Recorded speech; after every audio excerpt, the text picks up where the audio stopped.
Chame dices. Bueno, eso está como a hora y media de la ciudad en auto, no parece tan distante, además estaremos en la naturaleza y muy cerca de las playas, no parece una mala idea. Tendríamos que acordar un viaje para ver los terrenos del esposo de tu amiga, dijo Adalberto a su esposa. El día de ver los terrenos llegó y ambas parejas se encontraron para viajar hacia los paradisíacos paisajes de Chame hacia el oeste de Panamá.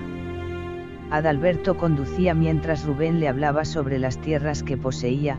En el auto también viajaba el pequeño Fortón, que se distraía con el paisaje.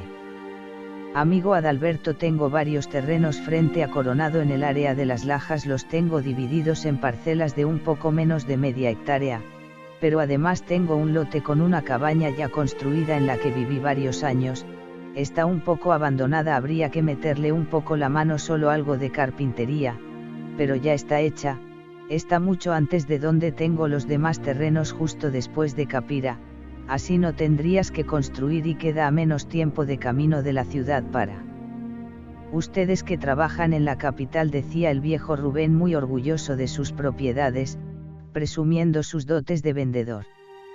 Hagamos algo, Rubén, primero muéstranos las parcelas cerca de Coronado y de regreso nos muestras el terreno donde tienes la cabaña, le propuso Adalberto. Al llegar a las Lajas de Chame frente al área de Coronado entraron por una larga calle en línea recta. A 2 minutos de la entrada, después de pasar una pequeña iglesia, estaban las tierras de Rubén, parcelas de terreno plano, grandes hileras de piedras de río las separaban unas de otras. Adalberto y Graciela observaron aquella planicie que se extendía hasta muy lejos con senderos llenos de platanales.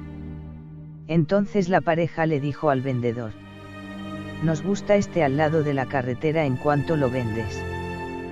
Por ser ustedes amigos de mi señora se los dejo en $8.000. Parece un buen precio, pero no tenemos esa suma, vayamos a ver el terreno con la cabaña y vemos por cuál nos decidimos. Emprendieron el viaje de regreso para detenerse primero en donde Rubén tenía la vieja cabaña. Cuando iban llegando al pueblo de Capira tomaron hacia la izquierda y entraron por un pequeño poblado con casas, jorones, escuelas y tiendas. Cruzaron con el auto de Adalberto un pequeño puente de madera y metal sobre un angosto río y unos metros más adelante Rubén le pidió que se estacionara en un paraje de tierra. Al bajar del auto había una subida de tierra con lodo y rocas. Esta loma no la puede subir el auto, las ruedas patinarían y las rocas son peligrosas para la parte de abajo de tu vehículo, de aquí en adelante debemos subir a pie, solo serán unos 15 minutos de camino, dijo Rubén. Llegaron a una planicie donde estaba la cabaña hecha de troncos de cedro. Hacia atrás el terreno continuaba hacia una montaña y desde la planicie podía verse la carretera bordeando la costa y el mar a lo lejos. Está bien conservada, aquí vivimos hace 6 años Ángela y yo hasta que nos mudamos a donde tenemos los terrenos que te mostré. La cabaña es amplia, solo hay que hacerle algunos arreglos. Los esposos interesados en la compra la examinaron y vieron que era un lugar muy bonito y agradable con mucho terreno y sobre todo una excelente vista del paisaje. ¿Nos parece bien, Rubén? ¿Y qué hay después de aquella montaña?, preguntó Adalberto. Vive un campesino con su familia de nombre Lorenzo, es una buena persona y muy trabajador de sus campos, solo vive para sus tierras y su familia, hemos sido buenos amigos durante años.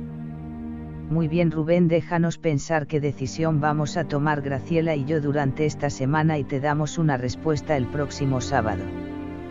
Las dos parejas retomaron el viaje hacia la ciudad. Al llegar se despidieron con la promesa de volver a conversar sobre la compra. Los esposos lo conversaron detenidamente durante aquella semana y al llegar el sábado Adalberto se reunió con Rubén. Hemos tomado una decisión, queremos comprarte la cabaña, pero también quisiéramos abonarte uno de los terrenos, de ser posible el que está al lado de la carretera en Las Lajas. Me parece muy bien, Adalberto, empezaré a arreglar los trámites para la venta, le dijo Rubén muy contento por la noticia que había recibido. Cuando la cabaña estuvo lista para ocupar, los padres de Fortón tomaron la decisión de enviarlo a pasar un año con su abuela Justina hasta que ellos se establecieran del todo en el área de Chame. Así fue como Forton hizo su kinder en San Miguelito junto a sus abuelos. Al finalizar el año el niño se fue a vivir con sus padres, mientras Adalberto atendía a sus clientes en la decoración. Graciela había conseguido que la transfirieran como enfermera al centro de salud que quedaba en el poblado cerca de su nueva casa. Y así el pequeño Forton a sus 5 años corría libre por los campos, observaba a los campesinos a lo lejos arriar sus ganados, detrás de las cercas de púas miraba a las vacas pastar y también disfrutaba de la vista de la costa en el horizonte. Su padre le llevó un día una libreta de dibujo y unos lápices de colores y comenzó a distraerse dibujando los paisajes del campo, montañas, árboles, vacas, gallinas, aves, amaneceres y atardeceres, la naturaleza a través de la percepción de los ojos de un niño de 5 años. 1970. En los albores de la década del 70, Panamá empieza a gozar de un gran auge financiero, edificios se veían levantarse en la ciudad capital, ejemplo del desarrollo económico en el sector de la construcción. Se iniciaban proyectos de modernización en el país como el Gimnasio Nuevo Panamá, el Estadio Revolución, la Piscina Patria y el Velódromo de Tocumen. Ese año los panameños esperaban con entusiasmo la celebración de los Juegos Centroamericanos y del Caribe. Mientras Panamá y los panameños disfrutaban de su impulso en la economía, a nivel mundial se daban otras situaciones. Los norteamericanos sufrían la muerte de grandes artistas como Jimi Hendrix y Elvis Presley, sus noticiarios cubrían el escándalo del Watergate, se iniciaban largas dictaduras en Latinoamérica, además se pronunciaba el auge del terrorismo mundial y al mismo tiempo iniciaba una revolución tecnológica que empezó a cambiar al mundo. Operación a corazón abierto. Corría el año 70 y en una tarde de verano mientras Graciela preparaba los alimentos para la cena observó a Forton dibujando y notó un tono rojizo en las palmas de sus manos y las uñas. Entonces le preguntó: ¿Te sientes bien, Forton? Sí, mamá. ¿Por qué? ¿Por qué tienes las manos moradas? ¿Te has sentido mal en algún momento? A veces me agitó mucho subiendo la loma, mamá, y debo parar para tomar aire. Graciela llevó al niño al médico y este procedió a hacerle varios exámenes. Señora Gray, voy a referirle una cita con un cardiólogo para que vea a Forton y estar seguros de su condición. El galeno sentó al niño en una camilla y comenzó a hablarle tranquilamente para ganar su confianza. Hola Forton, soy el doctor Mendieta, ¿cómo te va? Bien, doctor. Muy bien, voy a poner mi estetoscopio en tu pecho para revisarte. Está algo frío, pero no te alarmes, no te va a pasar nada. Me ha dicho tu madre que a veces te cansas mucho. Sí, cuando subo la loma para llegar a casa. Muy bien, vamos a revisarte para ver qué pasa. Una enfermera asistía al médico mientras este puso el estetoscopio en el pecho del niño. Ella apuntaba todo lo que el médico decía. Los sonidos normales del corazón se escuchan en pares. El especialista analizaba en su mente mientras escuchaba el interior de Forton. Un constante lab-dab pasaba a través del aparato a los oídos del médico. Es el sonido que producen las válvulas mitral y tricúspide al cerrarse. Mientras que un segundo lab-dab es el sonido que producen las válvulas aórtica y pulmonar al cerrarse inmediatamente después. El doctor escuchó una turbulencia, que es como ellos le llaman cuando el latido del corazón presenta alguna anomalía, a lo que los cardiólogos denominan soplo cardíaco. El médico le pidió al niño que respirara por la nariz y exhalara por la boca 3 veces y continuó escuchando sus latidos. Entonces el doctor procedió a explicarles a los padres del niño que se encontraban presentes en el consultorio cuál era su condición.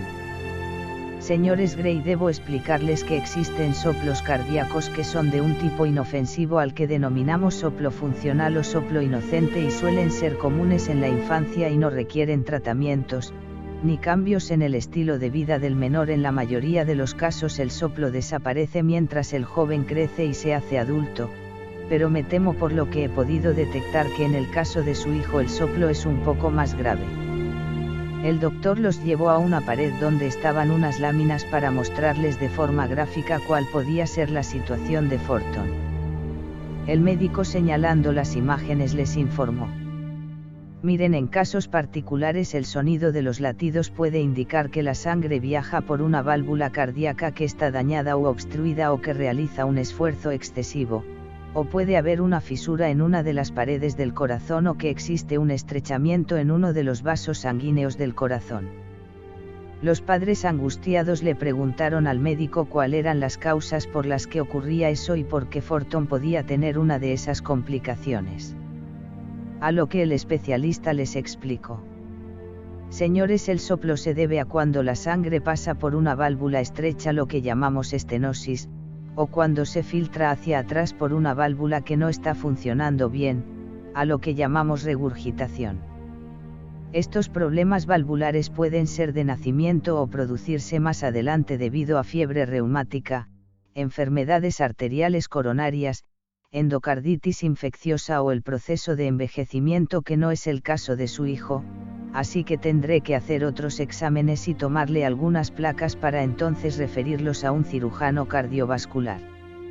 El doctor también les explicó que la mayoría de las personas que tienen soplos cardíacos no presentan síntomas.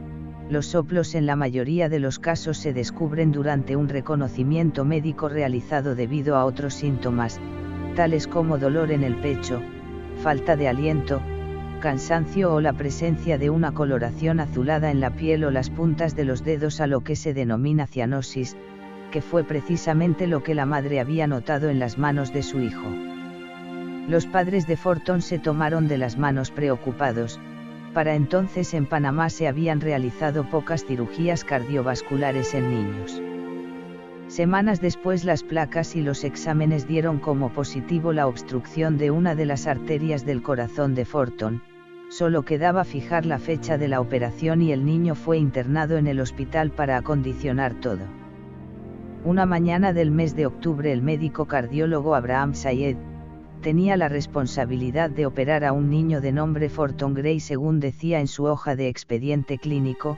A las 9:15 de aquella mañana fue puesto en una camilla y llevado al salón de operaciones, donde el anestesista cumplió con su misión de adormecer al niño con anestesia general.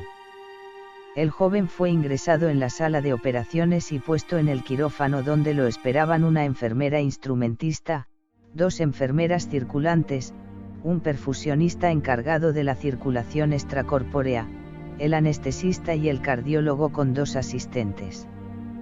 Forton se encontraba inconsciente por la anestesia y se procedió a entubarlo de forma oral. El tubo se coloca en la tráquea mientras el otro extremo iría conectado a un respirador. Se le introdujo un catéter en la vejiga a través de la uretra para controlar el volumen de orina durante la cirugía. Una de las enfermeras procedió a lavar el cuerpo del niño con una solución jabonosa para disminuir el riesgo de infección y luego se procedió a montar el campo quirúrgico, colocando varias sábanas estériles sobre el menor y dejando a la vista solamente su pequeño tórax. El doctor Sayed miró a todos los presentes diciendo bajo su cubrebocas: comienza la intervención, asegurándose que todos estuvieran preparados.